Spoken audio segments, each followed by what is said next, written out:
Halo sobat, kembali lagi di channel Bisa Sukses. Kencur merupakan salah satu tanaman kecil yang dapat hidup dengan cara merumpun dan tumbuh secara mendatar dengan rata di atas permukaan tanah. Kencur yang banyak digunakan sebagai rempah, bumbu suatu makanan, dan bahan dalam pembuatan jamu oleh masyarakat itu dibudidayakan oleh sebagian besar masyarakat. Selain sebagai bahan bumbu masakan, kencur juga dikenal sebagai tanaman obat yang bermanfaat bagi kesehatan loh. Kencur selain mudah dibudidayakan di rumah, kencur juga dapat tumbuh hampir pada segala macam tanah dan daerah. Tertarik dengan budidaya kencur? Yuk simak video ini hingga selesai ya. Persiapan bibit kencur. Gunakan bibit kencur atau rimpang dengan umur yang cukup matang dan memiliki calon tunas. Umur ideal rimpang kencur yakni sekitar 10 bulan loh. Setelah didapat rimpang kencur, kemudian diletakkan di tempat yang tidak terkena sinar matahari secara langsung. Setelah beberapa hari, kencur sudah siap untuk ditanam. Yang berikut, sediakan media tanam. Penanaman kencur di rumah dapat menggunakan beberapa wadah media tanam, seperti polybag, pot, atau langsung pada tanah halaman rumah ya. Dapat disesuaikan dengan lahan dan lokasi yang ada. Tanah untuk media tanam dibersihkan dari gulma serta digemburkan. Kemudian tambahkan beberapa pupuk kandang atau kompos serta abu sekam dan kapur bila diperlukan. Kemudian masukkan tanah ke wadah media tanam atau jika di tanah halaman rumah dapat diberi pagar pembatas agar kencur tidak terinjak.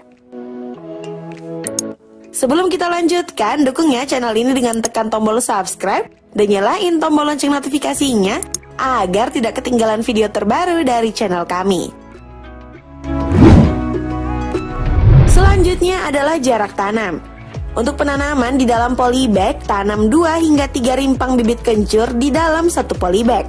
Jika polybag memungkinkan lebih banyak, maka lebih baik ya, tergantung luas permukaan tanah pada polybag. Penanaman pada lahan halaman dapat dengan penanaman jarak 15 cm antar rimpang kencur. Pemeliharaan. Pemeliharaan kencur tidak terlalu rumit, namun memerlukan tahapan yang penting. Pemeliharaannya berguna untuk menjaga tanaman kencur agar tidak terserang gulma dan penyakit yang dapat menyebabkan kencur turun produktivitasnya hingga menyebabkan kematian. Yang berikut adalah penyiangan gulma. Sampai tanaman berumur 6 hingga 7 bulan, gulma banyak tumbuh di sekitar tanaman kencur. Gulma menyerap nutrisi yang ada di tanah sehingga kencur dapat kekurangan nutrisi dan berujung pada kematian loh. Yang berikut, penyulaman. Penyulaman dilakukan agar nantinya tanaman kencur panen secara bersamaan, menyeragamkan pemupukan, serta agar tidak bersaing mendapatkan cahaya matahari. Penyulaman dilakukan dengan memindahkan tanaman yang menumpuk pada tanah yang kosong, atau dengan menanam rimpang yang telah ditumbuhi tunas pada tanaman yang mati. Pembubunan.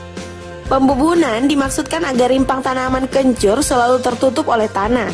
Karena apabila muncul di permukaan tanah, rimpang berwarna hijau tidak bertambah besar dan kualitasnya menjadi berkurang ya.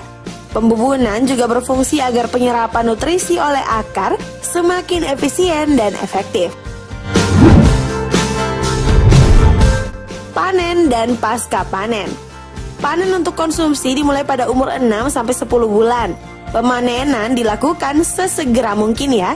Jika dibiarkan hingga bertahun-tahun akan menyebabkan rimpang tanaman kencur semakin menyusut dan kecil ukurannya. Selain itu, kencur dari pertanaman di atas 1 tahun kurang baik untuk bibit itu sendiri. Rimpang yang berumur di atas 1 tahun akan lebih kecil ukurannya dari yang berumur 6 sampai 10 bulan, serta akan berdampak pada hasil panen dan banyak anakan. Bibit yang kecil akan menghasilkan panen yang lebih sedikit dibanding bibit awal yang lebih besar. Setelah bersih, rimpang kencur dapat diolah menjadi berbagai produk seperti jamu, obat-obatan, serta bumbu masak.